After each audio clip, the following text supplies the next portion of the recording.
My definition of executive coaching is that it is an intentional act of a coach and a coachee or coachees working together to accomplish a goal. It can be a talent, a skill, um, or even a skill set that the coachee or the coachees need to accomplish a goal. And when executive coaching is used, the coach and the coachee or coachees have to have a conversation about what that skill and that talent is, and the purpose of that is for the coach or coaching and coachees to use those talents to improve performance or accomplish a goal. And executive coaching is short term.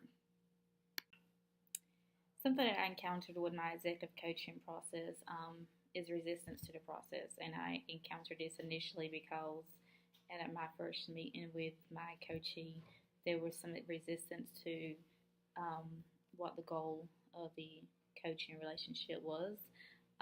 The resistance came from the fact that what I established the goal to be, the coachee resisted it because she didn't think that the goal was necessary or that the goal was needed. In having conversations with her, I realized that the resistance was so strong that another conversation needed to be had to make the coaching relationship more effective. So the key to getting over this resistance with her was effective communication. So instead of me approaching her the second time with, okay, this is what the goal is going to be, we communicated together as one to establish the terms of the goal, and I tried to make it where she felt as much included as important in the process as a coachee as I was as a coach. Because I think the successfulness of the executive coaching relationship really relied on her willingness to accept the relationship and to participate as a coachee and to be coached on the skill set of tutoring. I would like to thank the UNC Wilmington ETIL grant for this opportunity that this class was fortunate enough to take advantage of, and the overall theme of my internship or my process with executive coaching is that resistance is common in a coachee relationship, and then it does require that both the coach and coachee to communicate to overcome. Several months ago, I completely misunderstood executive coaching. I thought that coach was there, honestly, to be like a cheerleader, to help and push the coachee through the experience and share experiences, give advice, and I was completely wrong.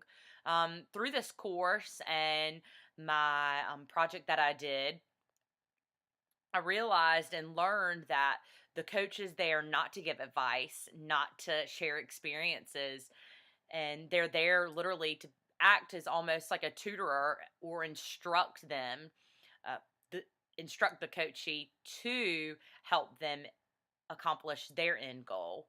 And I also think that the coachee misunderstands the process, at least in my experience with my coachee, because there were several occasions where I had to step back and be like, listen, I can't give you my advice really, or share my experiences, or tell you what I would do if I wanted to make an inclusion classroom, or what I would do for this student for that schedule.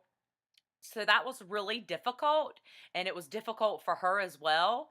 But I think that we pushed through it, and literally we met every time. She came up with the agenda, which we made clear in the beginning, and it was a great process, and it's a learning process for the both of us. And I've really enjoyed getting to know more about executive coaching. And honestly, there's probably still more to learn, but I'll get there.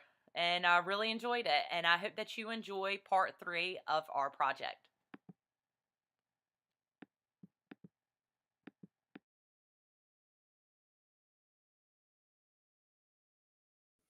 Hello, my name is Holly Whistler, second year doc student at UNCW, who participated in a study of coaching in higher education. A key term to the definition of coaching is empowerment. In my project, I coached 4 colleagues and was surprised to find out by the end of my inquiry into their instructional dilemma, 3 of the 4 came to the conclusion that each had more power over changing their situation than originally perceived. Several direct quotes from my post survey about what it means to be coached include: get me thinking about how I can improve my own instruction, helps you analyze potential solutions, and found support in developing my own strategies.